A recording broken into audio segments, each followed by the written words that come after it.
Good evening and welcome to my channel. Tonight we'll be continuing our story of The Picture of Dorian Gray by Oscar Wilde, Chapter 9. As he was sitting at breakfast next morning, Basil Hallward was shown into the room. "I am so glad I have found you, Dorian," he said gravely. "I called last night and they told me you were at the opera. Of course I knew that was impossible, but I wish you had left word where you had really gone to. I passed a dreadful evening, half afraid that one tragedy might be followed by another. I think you might have telegraphed for me when you heard of it first. I read of it quite by chance in a late edition of the Globe that I picked up at the club. I came here at once and was miserable at not finding you. I can't tell you how heartbroken I am about the whole thing. I know what you must suffer. But where were you? Did you go down and see the girl's mother? For a moment I thought of following you there. They gave the address in the paper, somewhere in the Euston Road, isn't it? But I was afraid of intruding upon a sorrow that I could not lighten. Poor woman, what a state she must be in, and her only child, too. What did she say about it all?" "My dear Basil, how do I know?" murmured Dorian Gray, sipping some pale yellow wine from a delicate gold-beaded bubble of Venetian glass and looking dreadfully bored. "I was at the opera." "You should have come on there. I met Lady Gwendolen, Harry's sister, for the first time. We were in her box. She is perfectly charming, and Patty sang divinely. Don't talk about horrid subjects. If one doesn't talk about a thing, it has never happened. It is simply expression, as Harry says, that gives reality to things. I may mention that she was not the woman's only child. There is a son, a charming fellow, I believe, but he is not on the stage. He is a sailor or something. And now tell me about yourself and what you are painting." "You went to the opera?" said Hallward, speaking very slowly and with a strained touch of pain in his voice. "You went to the opera while Sybil Vane was lying dead in some sordid lodging?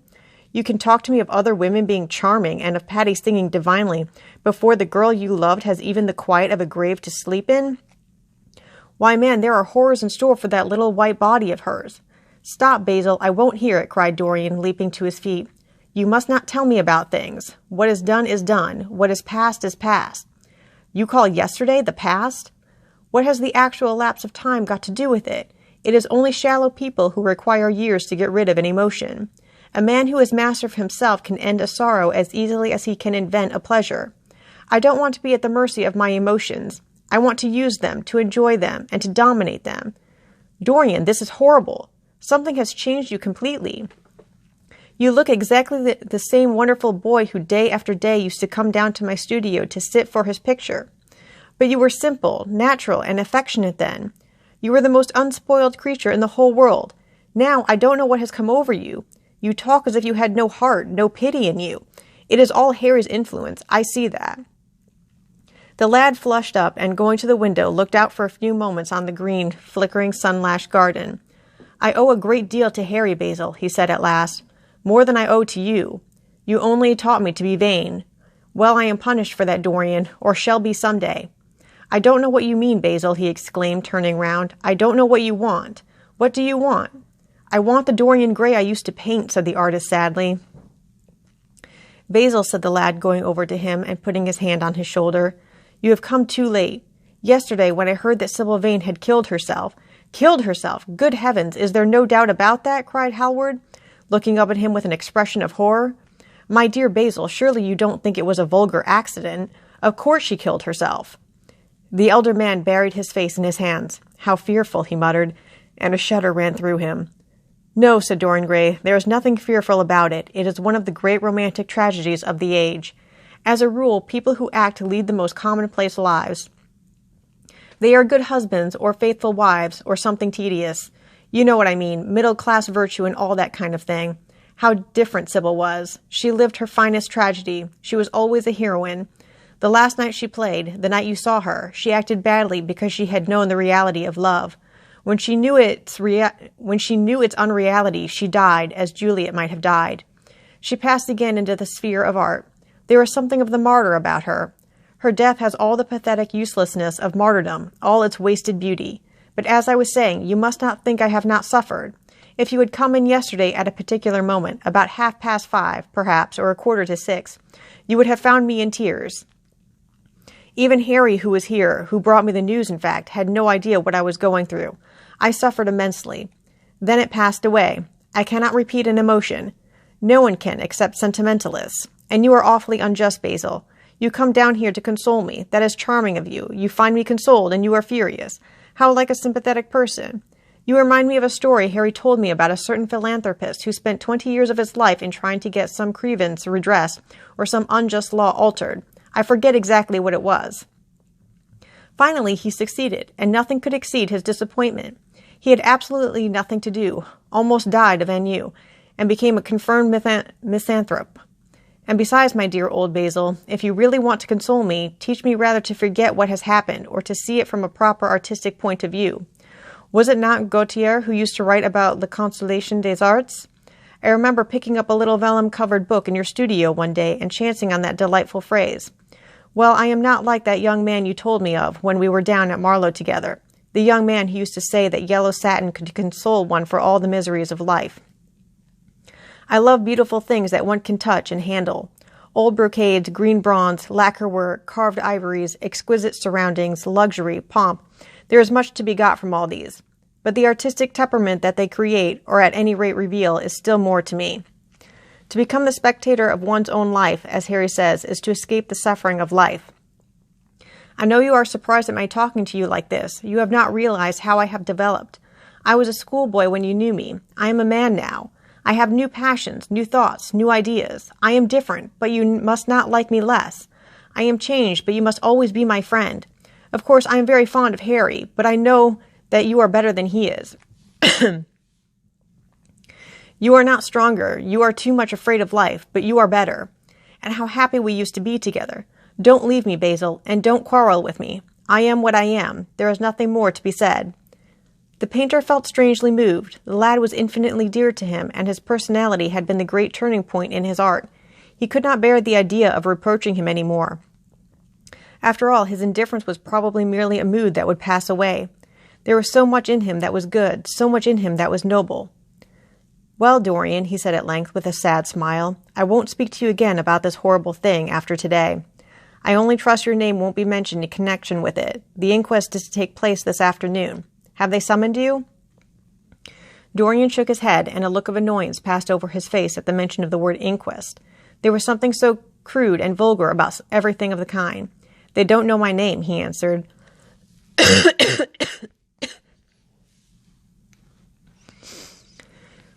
But surely she did.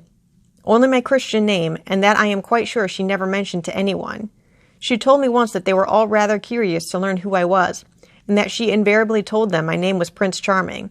It was pretty of her. You must do me a drawing of Sybil, Basil. I should like to have something more of her than the memory of a few kisses and some broken pathetic words. I will try and do something, Dorian, if it would please you, but you must come and sit to me yourself again. I can't get on without you. I can never sit to you again, Basil. It is impossible, he exclaimed, starting back. The painter stared at him. My dear boy, what nonsense, he cried. Do you mean to say you don't like what I did of you? Where is it? Why have you pulled the screen in front of it? Let me look at it. It is the best thing I have ever done. Do take the screen away, Dorian. It is simply disgraceful of your servant hiding my work like that. I felt the room looked different as I came in. My servant has nothing to do with it, Basil. You don't imagine I let him arrange my room for me. He settles my flowers for me sometimes, that is all. No, I did it myself. The light was too strong on the portrait. Too strong? Surely not, my dear fellow.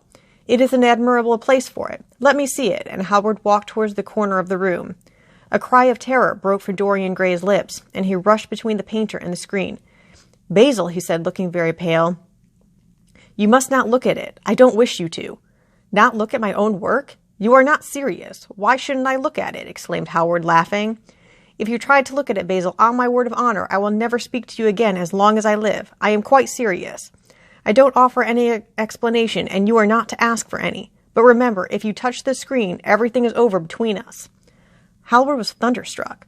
He looked at Dorian Gray in absolute amazement. He had never seen him like this before. The lad was actually pallid with rage. His hands were clenched, and the pupils of his eyes were like discs of blue fire. He was trembling all over. Dorian, don't speak. But what is the matter? Of course I won't look at it if you don't want me to, he said rather coldly, turning on his heel and going over towards the window. But really, it seems rather absurd that I shouldn't see my own work, especially as I am going to exhibit it in Paris in the autumn. I shall probably have to give it another coat of varnish before that, so I must see it some day, and why not today? To exhibit it? You want to exhibit it? Exclaimed Dorian Gray, a strange sense of terror creeping over him. Was the world going to be shown his secret? Were people to gape at the mystery of his life? That was impossible. Something, he did not know what, had to be done at once. Yes, I don't suppose you will object to that. Georges Petit is going to collect all my best pictures for a special exhibition in the Rue d'Assas, which will open the first week in October. The portrait will only be away a month. I should think you could easily spare it for that time. In fact, you are sure to be out of town, and if you keep it always behind a screen, you can't care much about it.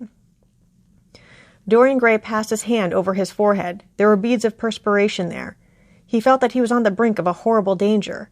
You told me a month ago that you would never exhibit it, he cried. Why have you changed your mind? You people who go in for being consistent have just as many moods as others have.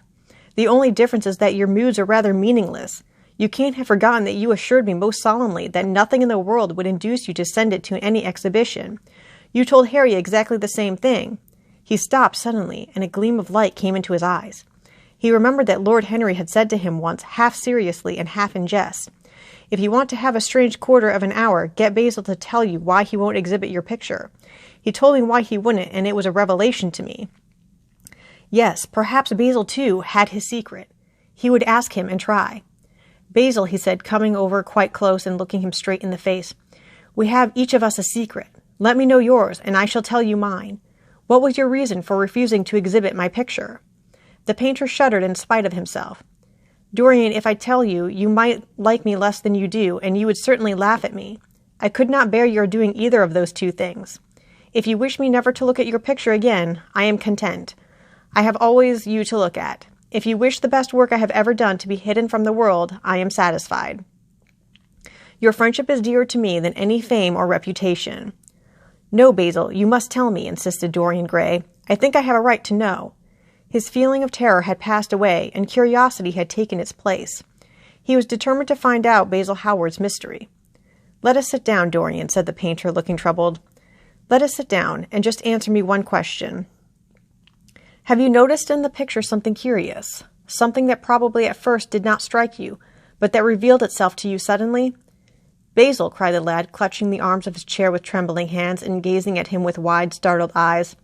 "I see you did. Don't speak. Wait till you hear what I have to say. Dorian, from the moment I met you, your personality had the most extraordinary influence over me. I was dominated, soul, brain, and power by you. You became to me the visible incarnation of that unseen ideal whose memory haunts us artists like an exquisite dream. I worshipped you. I grew jealous of everyone to whom you spoke. I wanted to have you all to myself. I was only happy when I was with you. When you were away from me, you were still present in my art. Of course, I never let you know anything about this. It would have been impossible. You would not have understood it. I hardly understood it myself. I only knew that I had seen perfection face to face, and that the world had become wonderful to my eyes. Too wonderful, perhaps, for in such mad worships there is peril, the peril of losing them, no less than the peril of keeping them. Weeks and weeks went on, and I grew more and more absorbed in you. Then came a new development. I had drawn you as Paris in dainty armor, and as Adonis with huntsman's cloak and polished boar spear. Crowned with heavy lotus blossoms, you had sat on the prow of Adrian's barge, gazing across the green, turbid Nile. You had leaned over the still pool of some Greek woodland and seen in the water's silent silver the marvel of your own face. And it had all been what art should be, unconscious, ideal, and remote. One day, a fatal day, I sometimes think, I determined to paint a wonderful portrait of you as you actually are, not in the costume of dead ages, but in your own dress and in your own time. Whether it was the realism of the method or the mere wonder of your own personality, thus directly presented to me without mist or veil, I cannot tell. But I know that as I worked at it, every flake and film of color seemed to me to reveal my secret. I grew afraid that others would know of my idolatry. I felt, Dorian, that I had told too much, that I had put too much of myself into it. Then it was that I resolved never to allow the picture to be exhibited. You were a little annoyed, but then you did not realize all that it meant to me. Harry, to whom I talked about it, laughed at me, but I did not mind that. When the picture was finished and I sat alone with it, I felt that I was right. Well, after a few days the thing left my studio, and as soon as I had got rid of the intolerable fascination of its presence, it seemed to me that I had been foolish in imagining that I had seen anything in it, more than that you were extremely good-looking and that I could paint.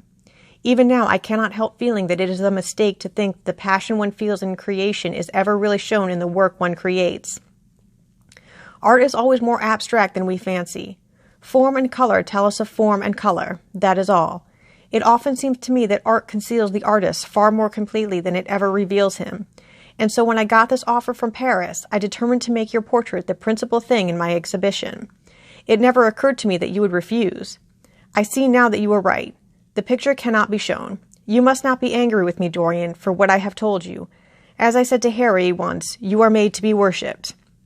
Dorian Gray drew a long breath. The color came back to his cheeks, and a smile played about his lips. The peril was over. He was safe for the time.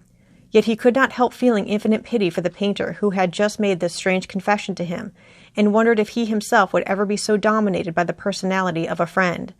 Lord Henry had the charm of being very dangerous, but that was all. He was too clever and too cynical to be really fond of. Would there ever be someone who would fill him with a strange idolatry?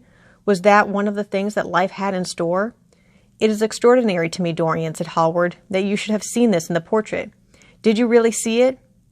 I saw something in it, he answered, something that seemed to me very curious. Well, you don't mind my looking at the thing now?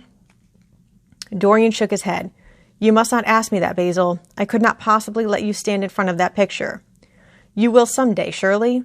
Never. Well, perhaps you are right. And now, goodbye, Dorian. You have been the one person in my life who has really influenced my art. Whatever I have done that is good, I owe to you. Ah, you don't know what it cost me to tell you all that I have told you. My dear Basil, said Dorian, what have you told me? Simply that you felt that you admired me too much. That is not even a compliment. It was not intended as a compliment. It was a confession. Now that I have made it, something seems to have gone out of me. Perhaps one should never put one's worship into words. It was a very disappointing confession. Why, what did you expect, Dorian? You didn't see anything else in the picture, did you? There was nothing else to see? No, there was nothing else to see. Why do you ask? But you mustn't talk about worship. It is foolish. You and I are friends, Basil, and we must always remain so. You have got Harry, said the painter sadly. Oh, Harry, cried the lad with a ripple of laughter. Harry spends his days in saying what is incredible and his evenings in doing what is improbable. Just the sort of life I would like to lead. But still, I don't think I would go to Harry if I were in trouble. I would sooner go to you, Basil. You will sit to me again? Impossible. You spoil my life as an artist by refusing, Dorian. No man comes across two ideal things. Few come across one. I can't explain it to you, Basil, but I must never sit to you again. There was something fatal about a portrait. It has a life of its own. I will come and have tea with you. That will be just as pleasant. Pleasanter for you, I'm afraid, murmured Hallward regretfully. And now goodbye. I am sorry you won't let me look at the picture once again, but that can't be helped. I quite understand what you feel about it. As he left the room, Dorian Gray smiled to himself. Poor Basil, how little he knew of the true reason, and how strange it was that instead of having been forced to reveal his own secret, he had succeeded, almost by chance, in wresting a secret from his friend. How much that strange confession explained to him. The painter's absurd fits of jealousy, his wild devotion, his extravagant panegyrics, his curious reticences. He understood them all now, and he felt sorry. There seemed to him to be something tragic in a friendship so colored by romance.